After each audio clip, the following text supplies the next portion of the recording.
রাধে রাধে, হরে কৃষ্ণা। আশা করি সবাই অনেক অনেক ভালো আছো, সুস্থ আছো। আমার এই মাধবস লাভ গোপুসোনার চ্যানেলে সকলকে অনেক অনেক স্বাগত। আজকে ভিডিও নিয়ে চলে এসেছি কীভাবে আমি আমার গোপুসোনার নিত্য সেবা করি। প্রথমে একটা পাত্রে জলের সাথে গোলাপ জল দিয়ে আর তুলসী পাতা দিয়ে রাখি। লাড্ডু গোপালের কিন্তু সুগন্ধি জিনিস অনেক প্রিয়।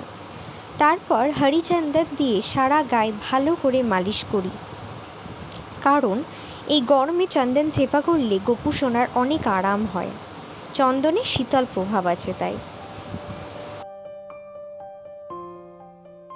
তারপর স্নানের জল নিয়ে প্রথমে 2 পায়ে, তারপর 2 হাতে আর সবার শেষে মাথায় জল নিবেদন করি আর বলি ওম নমঃ ভগবতে বাসুদেবায় নমঃ এই মন্ত্রটা। তারপর একটা পরিষ্কার কাপড় নিয়ে গোপুসোনাকে ভালো করে মুছিয়ে তার গায়ে বস্ত্র দিই। আজকে এই সুন্দর জামাটা গোপুসোনার জন্য আমার মা পছন্দ করে রেখেছিল। তারপর একে একে গোপুসোনার শৃঙ্গার করাই।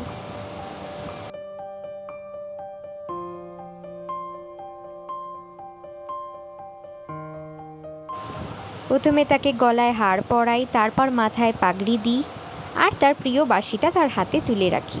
আজকে গাছে অনেক বেলজুঁই ফুটেছিল, তাই গোপুসোনার জন্য একটা মালা গেঁথে তাকে পরালাম। কি সুন্দর লাগছে না আমার গোপুসোনাকে?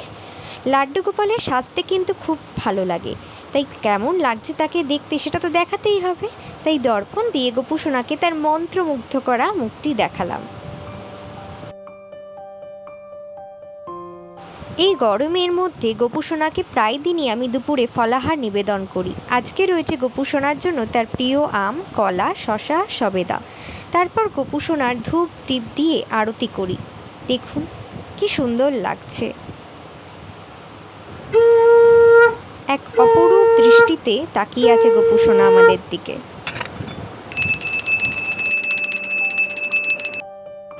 এরপর আমি গোপুসোনাকে নিজের হাতে সব কিছু একটু একটু করে মুখে ছুঁয়ে দিলাম, মনে বিশ্বাস নিয়ে যে সে আমার হাতের এই ফলাহার গ্রহণ করেছে। তারপর তার মুখ মুছিয়ে দিলাম।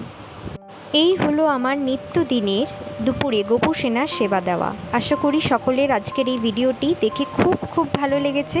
এরকম গোপুসোনার নানান বিষয়ে ভিডিও দেখতে সকলে লাইক, কমেন্ট আর সাবস্ক্রাইব করুন আর বলুন রাধে রাধে।